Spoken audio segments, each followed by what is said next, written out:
కోట్లు, నువ్వు ఈ రోజు 1000 కోట్లు దండుకున్నావు కదా, ఉన్నాయి కదా, అందులో ఏదో వంచుతానన్నావు కదా, ఇక్కడ ఆమెను కదా రోడ్లు కావాలి కదా, వచ్చి చేయరాదు.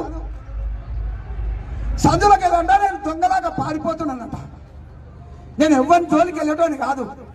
నా దగ్గరికి రా, నా తన దమ్మేందో చూయిస్తా, తొక్కుతా, కిందేసి తొక్కుతా, కిందేసి తొక్కుతా. ఏమనుకుంటున్నారా నువ్వు? ఏమనుకుంటున్నారా నువ్వు? నేను దొంగలారా? నువ్వులో దొంగవు, దొంగవని మాట్లాడతావా? దొంగ బియ్యం అమ్ముకున్నావన్న చెప్తున్నాను ఇంటి నుంచి. నేను నీ జోలికి రావట్లే, ఖబర్దార్ బిడ్డ.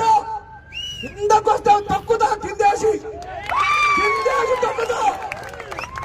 ఏమరా నీ దగ్గరికి రావట్లేదన్నా? అడ్డగోలుగా మాట్లాడుతున్నావు, వీడియోలు పెడుతున్నావు నాకే. ఎవరితోటి మాట్లాడుతున్నావు? మాట తప్పే మూర్ఖులు మీరు. నేను మాటకు పాటు పడతా, ఆమెను అభివృద్ధి చేస్తా.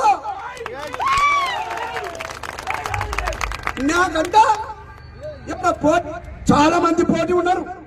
ఇగో ఇక్కడ ఉన్న కౌన్సిలర్ అయితే వీళ్ళు కూడా పోటీ, అవసరం వస్తే వాళ్ళు నిలబడతారు, మీలో ముందున్న నిలబడతారు. నాకు అవకాశం ఇచ్చిందో 5 సంవత్సరాలు పనిచేస్తా. నాదేదో అయిపోయిందంటే ఇదేదో గుంజుకుంటాడట. నీకంత దమ్ములు నాయి, నువ్వు పెద్ద మనిషి అనొద్దు. కానీ ఇక్కడనేమో మీరు బీజేపీ ప్రభుత్వాన్ని తీసుకొచ్చి పెట్టిన గతంలో ఎమ్మెల్యేనేమో జైపాల్ యాదవ్ ఉన్నాడు, వాళ్ళ ప్రభుత్వం ఉంది. ఇక్కడ ఎందుకు ఇస్తాడైనా ఇయ్యలేదు. ఆయన గురించి ఈయన మాట్లాడతాడు, అలా నీకేం సరిగ్గా లేదు. నువ్వే రోజు కొట్లాడుకుంటావు.